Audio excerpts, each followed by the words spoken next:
Puji Tuhan, sesuai dengan yang saya janjikan, saya akan quiz ya Bapak Ibu. Jadi kita datang ke gereja bukan dengan firman Tuhan dan melupakannya. Kita datang ke gereja untuk merenungkan firman Tuhan, bahkan melakukannya dalam hidup kita Bapak Ibu. Ya. Jadi kita harus mengingat apa yang difirmankan, terlebih lagi melakukan apa yang difirmankan. Bukan hanya menjadi pendengar saja ya, tetapi kita menjadi pelaku firman di dalam hidup kita. Bapak Ibu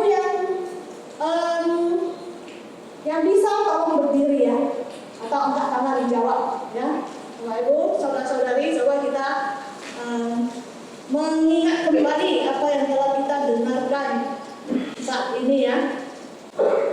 Soal pertama, apa artinya Natal dalam bahasa Latin? Silakan. Siapa yang bisa? Jangan malu-malu ya, bisa langsung tunjuk tangan. Apa artinya Natal dalam bahasa Latin? Ayo, yang pemuda remaja. Ayo, pasti ingat dong. Baru dipokpakan Ibu Susani minggu lalu ya. Ayo, siapa yang bisa? Jawab yang gak usah malu-malu, jangan sudah tahu, simpan di hati ya. Jawab yang bisa. Kelahiran? Ya, lahir. Silakan bagi hadiahnya Martin di teddy bear-nya. Silakan kasih video. Tepuk tangan semua.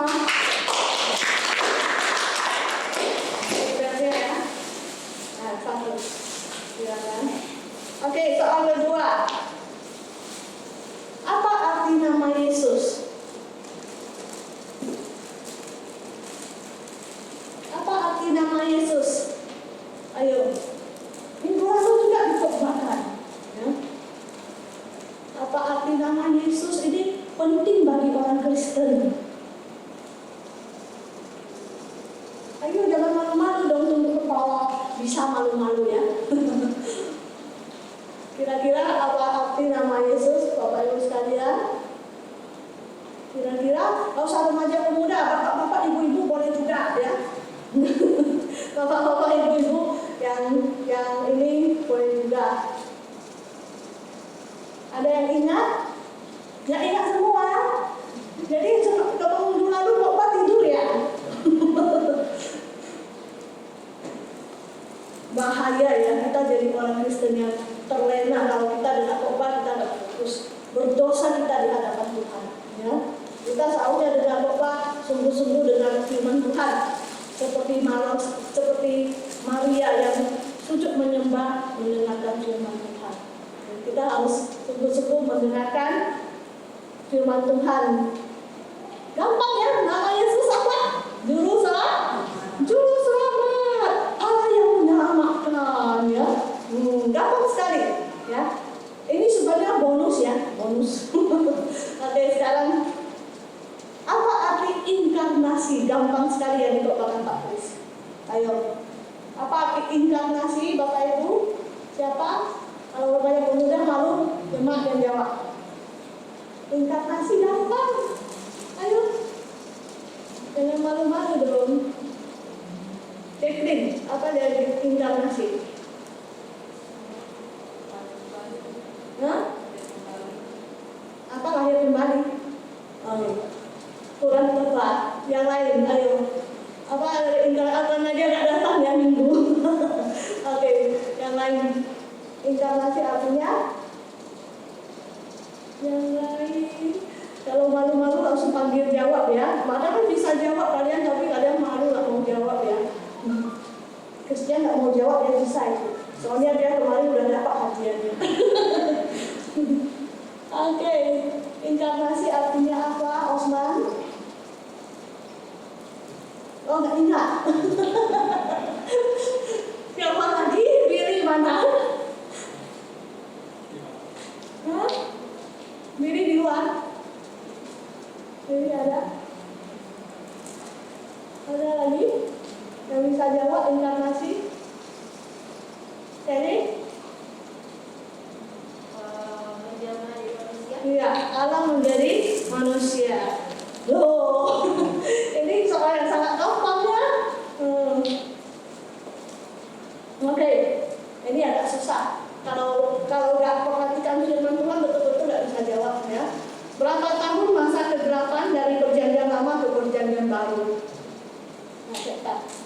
tahun. Bulan Kupar 300 ya. Ya, berapa ya 400? Oke, benar, silakan. 400 tahun. Ingat ya, jadi ini supaya memori kita jalan ya. Latih memori kita supaya kita dengan firman Tuhan betul-betul perhatikan ya, Bapak Ibu sekalian. Nah, sekarang saya masuk ke firman Tuhan ya. Nanti pertengahan saya langsung quiz ya. Jadi saya tahu siapa yang ngantuk gak dengar. Ya. Jadi pertengahan khotbah saya langsung quiz apa yang saya baru khotbahkan ya. Jadi saudara-saudari, kita masuk ke firman Tuhan yang menyatakan hari ini telah lahir bagimu juru selamat, yaitu Kristus Tuhan di dalam Daud. Jadi Bapak Ibu, saudara-saudari, ini kabar yang sukacita Bapak Ibu, kabar yang sukacita yang kita rasakan di Natal ini. Saya harap Natal bukan sekedar lewat saja ya di dalam hidup kita. Seharusnya kita jadi orang Kristen, Natal itu merupakan sukacita yang luar biasa bagi kita. Karena juru selamat kita telah lahir Bapak Ibu ya. Jadi kita harus ingat, Bapak Ibu kalau lihat gambar ini ya, gambar ini mengutarakan di tengah kegelapan, di suasana malam gelap, gembala sedang menjaga domba. Dan mereka tentu harus waspada yang takut binatang buas datang. Jadi mereka berwas-was ya. Jadi mereka tidak tertidur sepenuhnya. Jadi mereka sadar waktu itu. Jadi waktu itu ada cahaya dan malaikat ya. Malaikat Tuhan datang memberitakan kabar suka-sukaan yang baik, kabar kesukaan kepada seluruh bangsa. Bukan saja kepada gembala saja, tetapi kepada seluruh bangsa. Dan mereka begitu kaget ya Bapak Ibu. For unto you is born this day the city of David a Savior, which is Christ the Lord ya. Jadi mereka luar biasa kaget karena 400 tahun tadi ya sudah tak ada dibuat, tiba-tiba mereka Tuhan muncul dan memberitahu kabar yang begitu bersukacita. Kabar sukacita kepada mereka, tentu mereka kaget luar biasa. Hal yang pertama kali terjadi di dalam hidup mereka. Bayangkan suasana yang begitu, bayangkan ya, dan mereka nampakkan cahaya dan mereka sujud menyembah. Ketakutan, kagetnya luar biasa. Selama ini tak pernah ada nubuat, dan siapakah mereka? Cuma gembala, orang yang tak berpendidikan, orang yang biasa, orang yang rendah, dipandang rendah sama masyarakat, orang yang dipandang berdosa. Tetapi tiba-tiba mendapatkan hak istimewa yang luar biasa ini. Allah menunjukkan berita yang begitu luar biasa, spektakuler dan menggemparkan dunia ini kepada para gembala Bapak Ibu sekalian. Luar biasa kan? Dan kata juru selamat ada 24 kali ditujukan di Perjanjian Baru ya kalau kita lihat. Jadi kabar yang luar biasa ini dipadukan dengan suatu bala tentara surga yang menyanyikan suara yang menggema, ya suara yang menggempakan, suara yang begitu merdu, tidak ada saingannya apapun di dunia ini. Suara malaikat bala tentara surga begitu ramai ya, ribuan mungkin ratusan ribu seluruh malaikat yang diciptakan Tuhan di langit tak ada satu pun yang tidak memuji Tuhan. Semuanya begitu bersukacita karena Allah menjelma jadi manusia, lahir bagi umat manusia menjadi juru selamat kita semua. Tak ada satu pun yang berani tidak menyanyi. Semuanya nyanyi dengan suara yang menggembakan dan para gembala menerima hak istimewa begitu luar biasa. Saya yakin kalau Bapak Ibu di situ, Bapak Ibu pasti sukacitanya luar biasa ya. Bapak Ibu kalau di situ pasti luar biasa. Kita aja nampak satu malaikat mungkin sudah pingsan ya. Ini begitu ramai ya, begitu ramai paduan suaranya Bapak Ibu yang membawa kabar gembira ini bahwa kemuliaan Allah bagi Allah di tempat yang maha tinggi, damai sejahtera di bumi di antara manusia yang berkenan kepadanya. Jadi Bapak Ibu, luar biasa kan kabar ini. Saya berdoa kita Natal harus punya sukacita ini ya, merasa juru selamat itu betul-betul lahir di hati kita, betul-betul menghapus dosa kita, betul-betul menjadi harapan kita dalam hidup ini dan menyucikan menghapus dosa kita. Jangan sampai tidak ada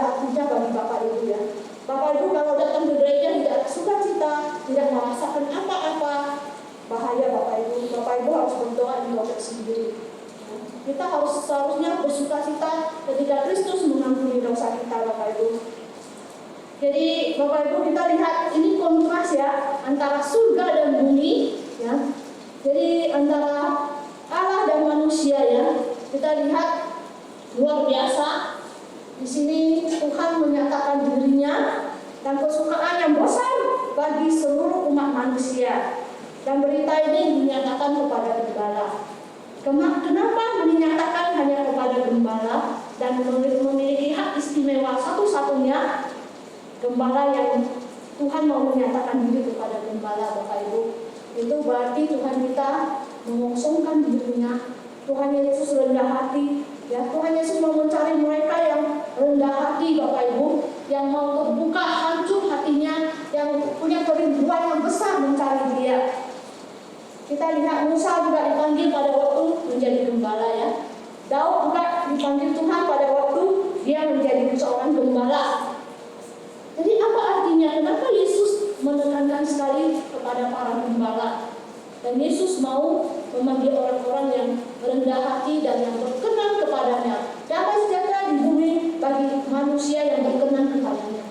Artinya Dia mau mencari orang-orang yang hancur hatinya, yang rendah hati, yang mau membuka diri bertobat di hadapannya, yang mau betul-betul sungguh-sungguh mau mencarinya, Bapak Ibu. Para gembala itulah orang yang pertama yang dicari Tuhan Yesus. Jadi para gembala itu adalah orang pertama yang menyampaikan Injil Tuhan, Bapak Ibu. Para gembala itu orang pertama yang menyampaikan kabar baik yang luar biasa ini, hak istimewa yang luar biasa ini. Kadang kita harus belajar rendah hati ya. Jangan kita cuma mau mendengar khotbah dari pendeta tertentu, orang hebat tertentu, baru kita merasa, oh saya baru bisa bertobat. Ya. Tidak ini ya. Tidak semua begitu, Bapak Ibu. Saya mendengar konferensi Injili Silontong Internasional kemarin. Ya. Dari semua pembicara, semuanya hebat-hebat. Semua pembicara yang terkenal sudah S3 doktor semua. Semuanya bergerak hebat ya. Tetapi Bapak Ibu tahu semua pembicara itu yang paling bagus khotbahnya adalah seorang penginjil biasa yang tidak ada gelarnya. Dia berasal dari Xiamen, dari China. Dan mereka komentar semua khotbah dialah yang paling bagus. Kenapa Bapak Ibu? Karena dia seorang penginjil yang sangat sederhana. Dia melayani dan menerjunkan dirinya langsung ke lapangan, dan dia mengalami semua pelayanan itu, dan dia melayani dengan tulus hati meski dia tidak ada gelar yang sangat hebat, tetapi khotbahnya menyentuh hati orang semua. Jadi Bapak Ibu, makanya saya bilang belum tentu orang yang sangat hebat itu yang bisa mempertobatkan orang. Ya. Jadi kita harus belajar rendah hati untuk menerima setiap hamba Tuhan yang melayani, mewakili Tuhan, memberitakan firman Tuhan. Ya.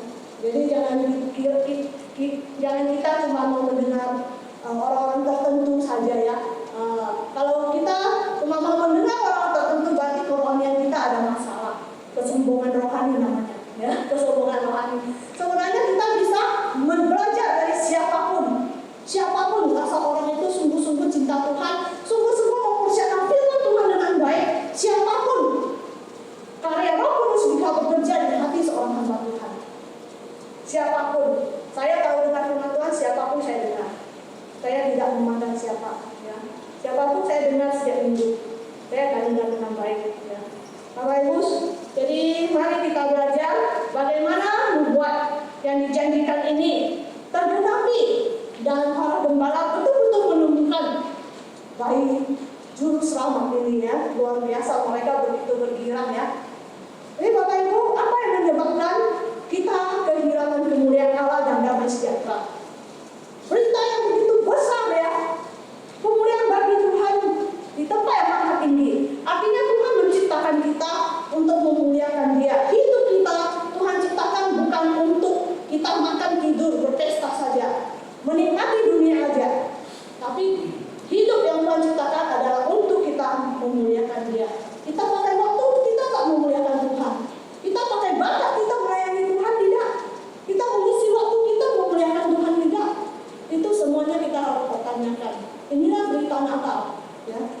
damai sejahtera di bumi di antara manusia yang berkenan kepadanya. Kita tidak beroleh damai ketika kita berdosa, Bapak Ibu. Ketika kita mencintai sesuatu ilah dalam hidup kita, kita tidak memperoleh damai.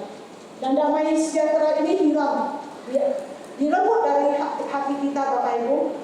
Seperti dosa Adam ya. Ini diutarakan oleh Dr. Spinontong 7 poin ini. Bagaimana orang jatuh dalam dosa Adam, yaitu meremehkan firman Tuhan, ya, meremehkan apa yang Tuhan sabdakan, mereka anggap remeh, ya, mendekati pencobaan, mulai pergi ke tempat godaan, meragukan kebenaran firman Tuhan. Itu sangat bahaya.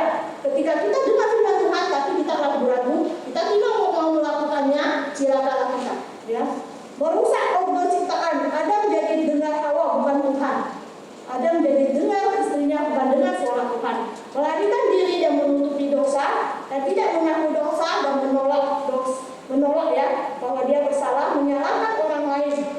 Jadi Bapak Ibu, ketika kita berdosa, kehilangan kemuliaan Tuhan dan kita kehilangan damai sejahtera di hati kita, Bapak Ibu. Sering kita dengar firman Tuhan, setelah dengar kita tak mau taat. Kita merasa kita hebat, kita merasa kita suka-suka kita melakukan apa aja, sehingga kita menganggap firman Tuhan. Kita tidak punya hati yang taat, dan sudah tahu itu salah malah kita melakukannya. Ya. Misalnya kita sudah tahu judi itu salah, ya kita masih mau melakukannya sehingga keluarga kita sengsara, dan kita hutang sana sini. Ya. Atau kita keras kepala, tidak mengaku dosa, melakukan apa yang tidak berkenan kepada Tuhan. Jadi Bapak Ibu, dosa itulah yang menyebabkan kita hilang dari damai sejahtera kita. Atau kita hidup dalam ketakutan dan kegelapan. Coba kalau saudara-saudari buat dosa ya, simpan di hati, pasti saudara-saudari gentar. Pasti saudara-saudari merasa tak ada damainya ya. Berdiri di mimbar pun tidak ada kuasanya kalau kita berdosa, Bapak Ibu. Ya. Jadi Roma 3:23 mengatakan karena semua orang telah berbuat dosa dan telah kehilangan kemuliaan Allah. Kita semuanya berdosa tanpa terkecuali. Kita telah kehilangan kemuliaan Tuhan. Dan apa yang memisahkan kita dari Tuhan ya, yaitu yang memisahkan kita dari Tuhan adalah segala kejahatan kita dan menyembunyikan dia daripadamu adalah dia tidak mendengar kamu ialah segala dosamu. Yesaya 59 ayat 2. Jadi dosa yang memisahkan hubungan kita dengan Allah sehingga kita tidak bisa diperdamaikan dengan Tuhan. Makanya kita harus menyelesaikan dosa ini dengan didamaikan dengan Tuhan. Bapak Ibu, manusia jatuh ke dalam dosa dan dosa membawa death and judgment, maut dan penghakiman. Sehingga ini jurang pemisah antara manusia dengan Tuhan. Hari ini sama juga. Kalau Bapak Ibu tidak mengaku dosa, kalau Bapak Ibu tidak rendah hati menuntut di hadapan Tuhan, kita terpisah dari Tuhan. Bapak Ibu, hubungan kita ada sesuatu yang rendah, ada tembok yang memisahkan kita dari Tuhan. Tapi kita bersyukur, ubah dosa yang mau aplikasi karunia Allah dalam hidup yang kekal dalam Kristus Yesus Tuhan kita. Tuhan mendamaikan kita kembali. Tuhan menjembatani. Kristus datang membawa kabar baik ini dan supaya kita mendapat hidup yang kekal. Karunia Tuhan, kita berserah kepada Tuhan dan kita bisa didamaikan dengan Tuhan, Bapak Ibu sekalian. Inilah maka seorang bayi telah lahir bagi kita ya. Seorang bayi di palungan lahir di tempat yang paling hina telah lahir bagi kita. Jadi palungan yang hina itu melambangkan apa? Hamba yang menderita. Tuhan Yesus lahir melambangkan simbol penderitaan. Jadi bukan simbol pesta ya. Bukan simbol pesta. Natal itu bukan simbol pesta. Makan enak, pesta pora ya. Justru Natal itu kita harus banyak merenungkan bagaimana kasih Tuhan dalam menyelamatkan kita, bagaimana penderitaan Tuhan dalam menebus kita, Bapak Ibu. Jadi arti tempat palungan adalah tempat makanan ya, atau ternak atau kandang. Ingat ya, palungan artinya apa? Tempat makanan atau kandang ya, tempat makanan ternak ya. Bahasa Prancis manger. Manger artinya makan ya, manger Prancis. Bahasa Latin artinya mangiare, artinya mengunyah. Jadi Tuhan Yesus itu lahir di tempat yang paling hina. Dia seorang raja segala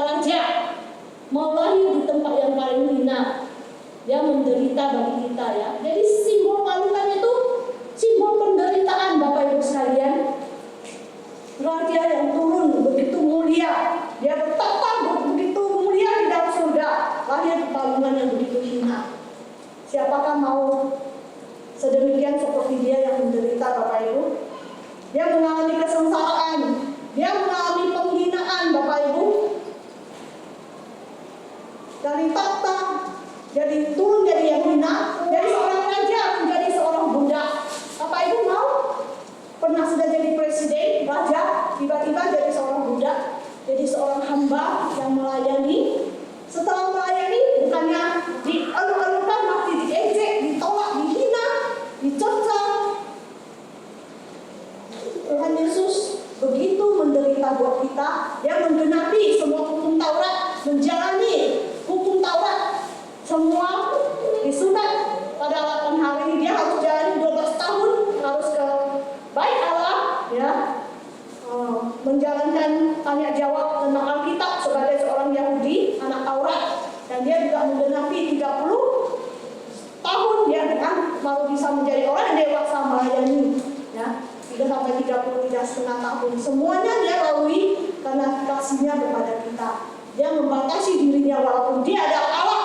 Dia mengosongkan dirinya walaupun dia bertata begitu mulia. Dia bisa aja memanggil malaikat, dia bisa aja menghancurkan musuhnya semua, turun ke salib. Ya, tetapi dia merelakan dirinya, menjalankan semuanya ini demi kasihnya kepada engkau dan saya.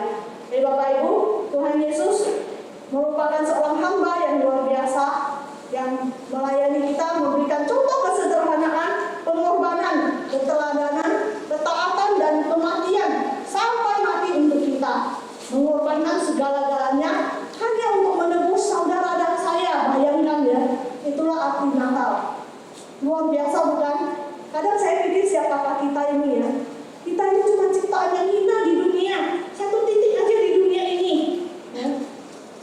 Tetapi kenapa Tuhan sampai perhatikan kita, sampai seperti biji matanya dia perhatikan kita, sampai rambut kita pun dia hitung, sampai semua satu helai jatuh pun dia tahu. Kadang saya merasa sangat-sangat terharu dengan kasih Tuhan ya dalam hidup kita semua. Dan hidup saya merasa sangat terharu kasih Tuhan yang begitu besar ya. Ketika kita merenungkan kisah Natal, seharusnya kita menangis, seharusnya kita terharu, seharusnya kita tergerak untuk melayani Tuhan. Seharusnya kita mau memberikan diri kita untuk melayani Tuhan, Bapak Ibu. Lahir sebagai juru selamat, salib Kristus adalah harga yang harus dibayarkan untuk membebaskan kita dari dosa, Bapak Ibu. Tuhan menebus kita dengan tangan terbentang. Dia menaati Tuhan, vertikal menaati Tuhan, dan horizontal dia mengasihi, merentangkan tangannya, menandakan dia mengasihi umat manusia, mengasihi engkau dan saya, Bapak Ibu. Jika kita percaya Kristus sebagai juru selamat, yaitu kita percaya dia sebagai substitusi kita, pengganti dosa kita, maka kita sudah bersatu dalam kematian Kristus. Bos Mendi mengatakan, kita bersatu dengan kematiannya, artinya kita mati bagi dosa kita. Jangan lagi kita kembali ke akar dosa kita lagi. Bapak Ibu sekalian, jangan kita kembali lagi ke kubangan lumpur dosa itu. Jadi Tuhan Yesus lagi sebagai juru selamat untuk membebaskan diri kita dari budak dosa, untuk menggenapi hukum Taurat, karena tidak ada manusia yang lain di dunia ini satupun yang bisa menggenapi kecuali Tuhan Yesus. Dan Tuhan Yesus membebaskan kita dari perbudakan dosa, Bapak Ibu. Nah, mari kita baca Markus 10 ayat 45 sama-sama. 1, 2, 3. Anak manusia pun datang bukan untuk melayani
yang remeh ya.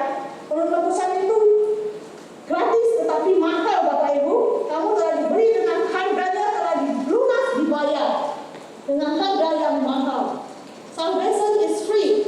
Keselamatan itu gratis tetapi tidak murahkan ya. But it is not cheap because Jesus paid the ultimate price. Karena Tuhan telah membayar harga yang terakhir, harga yang final itu telah diselesaikan Tuhan. Dan tidak ada manusia yang bisa selesaikan dan tidak ada seorang yang bisa selesaikan hanya Tuhan Juru Selamat kita Bapak Ibu. Jadi Bapak Ibu menjadi orang Kristen itu membayar harga, bukan menjadi orang Kristen duduk aja tiap hari Minggu datang gereja aja, jadi orang Kristen nominal aja ya. Sudah cukup saya ke gereja kasih persembahan sudah cukup, absen aja sudah cukup. Enggak, tidak cukup. Menjadi orang Kristen itu harus mengikuti Kristus, menyiapkan diri kita. Ada harga yang harus kita bayar, ada sesuatu yang harus kita korbankan, ada sesuatu yang harus kita korbankan dalam hidup kita, ada kenyamanan yang harus kita singkirkan, harus ada sesuatu yang waktu yang harus kita korbankan untuk Tuhan Bapak Ibu. Jadi Kristus membayar kita dengan harga yang mahal. Tidak ada harga yang telah dibayarkan yang melebihi kematian Mesias. Tidak ada satupun yang jauh lebih berharga dari pengorbanan Tuhan dalam hidup kita. Bapak Ibu, saya mau cerita satu ilustrasi yang saya dapatkan di sini ya. Ada seorang jatuh di lubang. Seorang pria terjatuh ke dalam sebuah lubang yang tidak bisa keluar sendiri. Ya. Lalu datanglah orang yang subjektif melewati dan berkata kepadanya, saya sangat simpati, ya, simpati dengan kejatuhan Anda ya. Ini orang yang subjektif ngomong, orang yang objektif datang, suatu hal yang sangat logis lah, tidak seorang bisa jatuh ke lubang tersebut, ya. Lalu datanglah orang Farisi dia kata, wah hanya orang-orang jahat lah yang jatuh, bisa jatuh ke lubang itu. Wah, orang Farisi mulai menghakimi ya. Biasanya kita sakit orang yang kamu dosa lah, makanya kamu sakit. Ada kena musibah, orang yang kamu kena musibah, kamu berdosa lah, makanya kamu perlu tabrakan. Nah, itu enggak benar ya, ini orang Farisi yang ngomong. Lalu seorang fisikawan akan hitung besarnya gravitasi menyebabkan orang tersebut jatuh. Wah, orang fisika ya, mulai hitung dia, kenapa dia bisa jatuh dari ini daya tarik bumi ini mulai hitung. Seorang reporter menginginkan wawancara eksklusif disiapkan langsung dari lubang tersebut. Ya. Wah, seorang reporter mulai, kita kadang orang menjadi orang Kristen kayak gitu ya. Orang kecelakaan kita masuk video, wah selfie, wah pakai ini media. Bukannya kita tolong dia sedang merintih kesakitan, kita mau, wah semua orang sekarang begitu ya. Wah kalau main media ya, kalau ada corona siapa meninggal, oh langsung mau kirim. Tapi tak ada pun satu tindakan yang kita lakukan, ya. Jadi ini ada seorang yang menggerutu dan akan berkata, lubang ini belum ada apa-apa lah dibandingkan lubangku. Saya jatuh lebih parah lagi. Seorang tukang komplain suka membanding-bandingkan ya. Lalu seorang hakim akan berkata, kau pantas jatuh ke lubang tersebut. Wah, seorang hakim mulai menghakimi ya. Nah, memang kamu pantas jatuh lah. Dan seorang psikiater berkomentar, lubang itu hanya ada dalam pikiranmu saja, tak benar. Ya. Lalu seorang psikolog lagi mengatakan, kejatuhanmu itu adalah akibat dari kesalahan orang-orang di sekitarmu. Nah, mulai psikolog menyalahkan orang lain. Kamu jatuh karena ini, karena itu orang di sekitarmu. Ya. Jatuh ke lubang ya. Nah, seorang motivator akan berkata, percayalah bahwa Anda adalah orang yang kuat. Anda bisa keluar dari lubang itu dengan kekuatan Anda. Itu sebuah motivator. Tetapi dengar ya, apa yang Tuhan Yesus lakukan? Yesus melihat seorang manusia jatuh ke dalam lubang, dia turun dari surga yang mulia menjadi manusia agar bisa menolongnya keluar dari lubang tersebut. Itu sebabnya kita merayakan Natal. Jadi Bapak Ibu, Tuhan Yesus langsung menyatakan dirinya, dia terjun langsung, dia langsung menyatakan dengan tindakan kasih-Nya. Allah menyelamatkan kita ketika kita masih dalam dosa. Allah menyatakan kasih-Nya kepada kita ketika kita masih berdosa. Roma 5 ayat 8. Bapak Ibu, jadi kita bukan jadi orang Kristen yang basa-basi tok, ya, yang ngomong tok orang bilang. Kita mau belajar dari Tuhan Yesus ya Bapak Ibu. Dia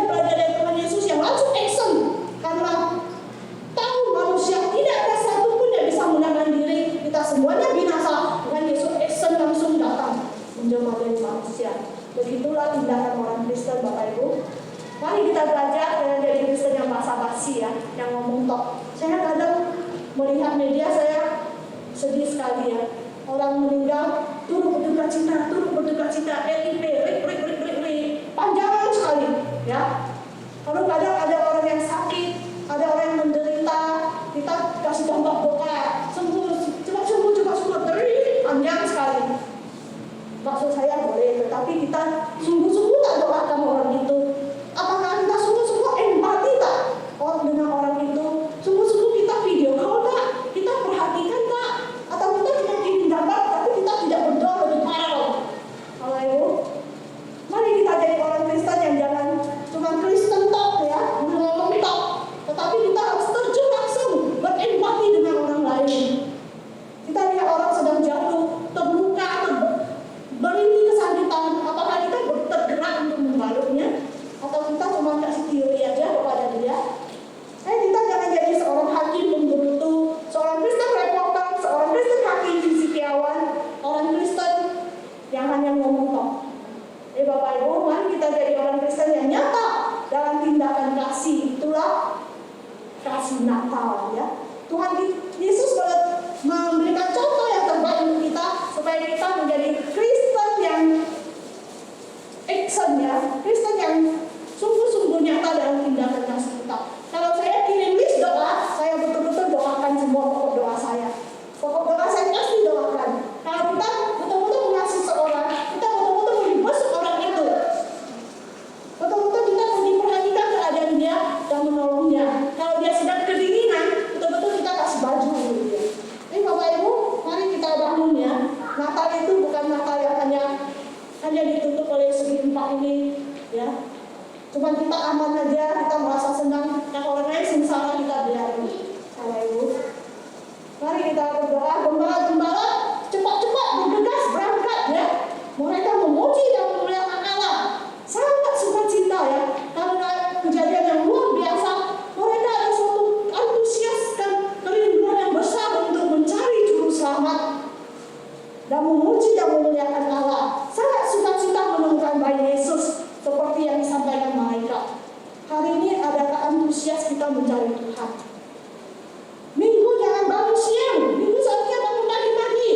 Kita antusias ingin cari Tuhan, menemukan Tuhan. Hari ini adakah kita ada antusias, keinginan besar untuk merenungkan firman Tuhan seperti Maria, ibunya Yesus yang menyimpan memeditasi, merenungkan kisah Natal di dalam hidupnya.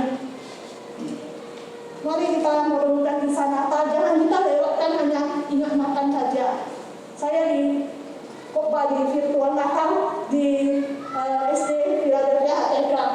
Saya ada kasih satu ilustrasi juga bagaimana orang menyiapkan Natal ya. Sampai sudah ingat makan, lupa kado, bawa kado ke Tuhan Yesus ya. Sibuk makan, tapi lupa kado kepada Tuhan Yesus. Yaitu tokoh yang terpenting kita lupakan dalam hidup kita. Jadi Bapak Ibu, mari kita datang dengan kerinduan besar setiap minggu, apalagi malam Natal 24 malam dan hari Natal tanggal 25. Dan setiap minggu ketika kita mendengar firman Tuhan, kita seharusnya menjadi orang yang antusias seperti gembala-gembala yang mau menemukan juru selamat di hati kita. Jangan kita menjadi orang Kristen lelek ya. Orang Kristen lelek itu, aduh minggu malas, mau ke gereja, lelek, malas bangun, sehingga terlambat semua. Jadi Bapak Ibu, mari kita bangun lebih pagi ya, menyiapkan hati kita supaya kita betul-betul siap. Karena Kristus itu Raja segala wajah, Dia Tuhan pencipta kita. Seharusnya kita harus hormat sekali datang ke gereja, sujud menyembah dengan rendah hati, mau melayani Tuhan, memberikan hidup kita kepadanya. Kita bukan dari Kristen yang lelek, Kristen pandemi ya, Kristen corona ya. Kristen yang hanya pikir diri sendiri. Masa ini masa corona, orang egois sekali, hanya pikir keselamatan diri, yang lain dia tak mau pikir. Hal yang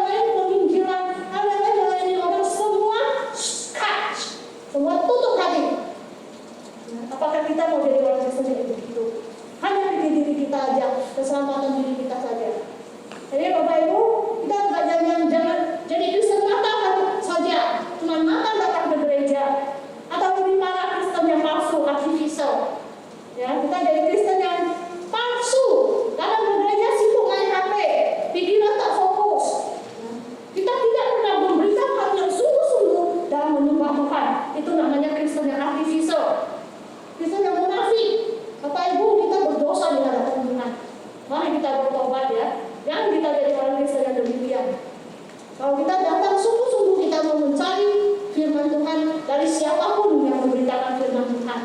Sungguh-sungguh kita mau, Tuhan, bukalah hatiku sehingga hatiku tersirami firman-Mu dan aku mau menjadi pelaku firman-Mu sehingga hidupku bisa diubahkan.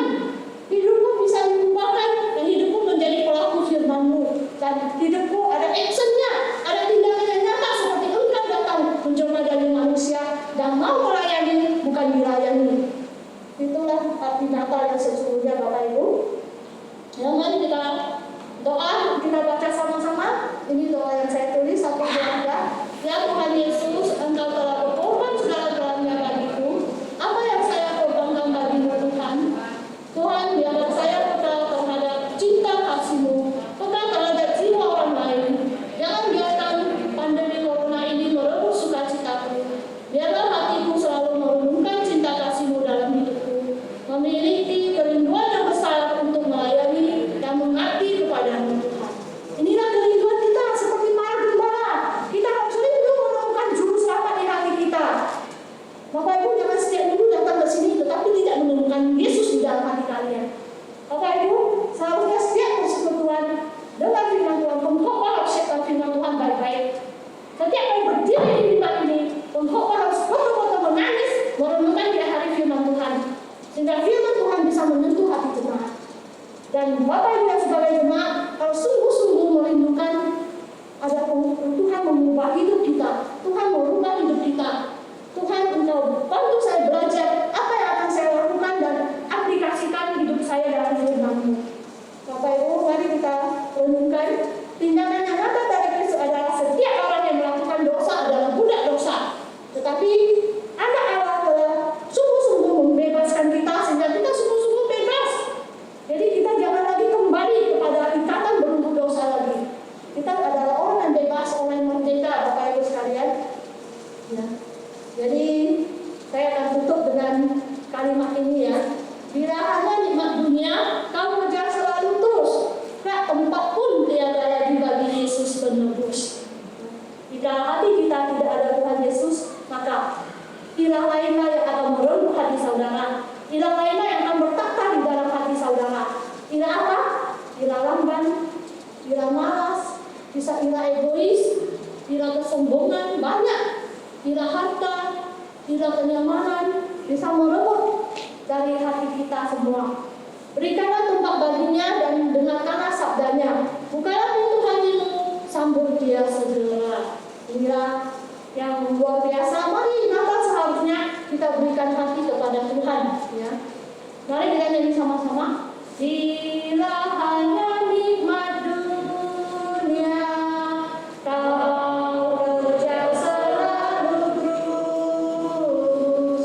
Kelak tempatmu tiada lagi bagi Yesus penebus.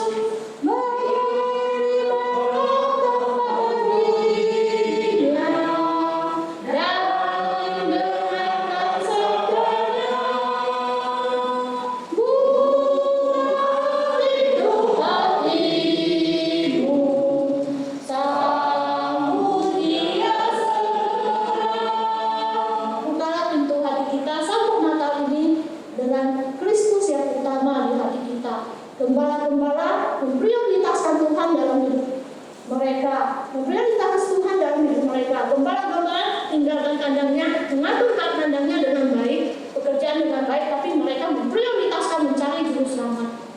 Jadi mari kita agak prioritaskan hidup kita, mencari juru selamat kita yang nyata, yang telah berkorban segala-galanya bagi kita. Dan dari keluarga saya dan semua jemaat Philadelphia, mari kita saling mengucapkan selamat hari Natal dan tahun baru. Mari kita berdoa. Bapa yang di surga, terima kasih. Sungguh nyata palungan yang hina yang telah menebus kami Tuhan. Sungguh nyata kasih-Mu yang begitu besar Tuhan, yang telah menyelamatkan kami Tuhan. Kami manusia yang hina, tidak layak di hadapan-Mu, tetapi Engkau telah berkorban segala-galanya untuk kami Tuhan. Engkau lahir sebagai bukti kasih yang nyata dalam hidup kami. Tapi apakah kami merenungkannya Tuhan? Seharusnya Natal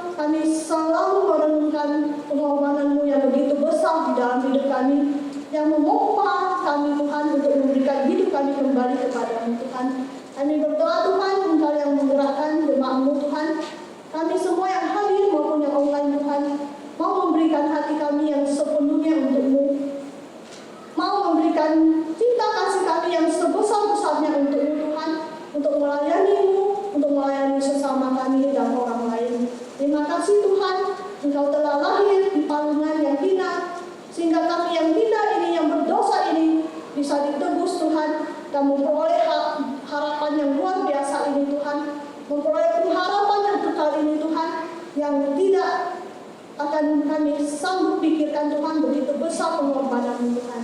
Terima kasih Tuhan, berkati kami semua yang hadir, sehingga kami mempunyai suatu semangat dan antusias yang perinduan besar seperti para gembala yang mau mencari juru selamat kami. Bukan saja mencari, tetapi kami mau menyembah dengan sungguh-sungguh Tuhan, mau mengabdikan diri kami untuk juru selamat kami. Di dalam nama Tuhan Yesus kami berdoa. Amin. Terima kasih saudara-saudari.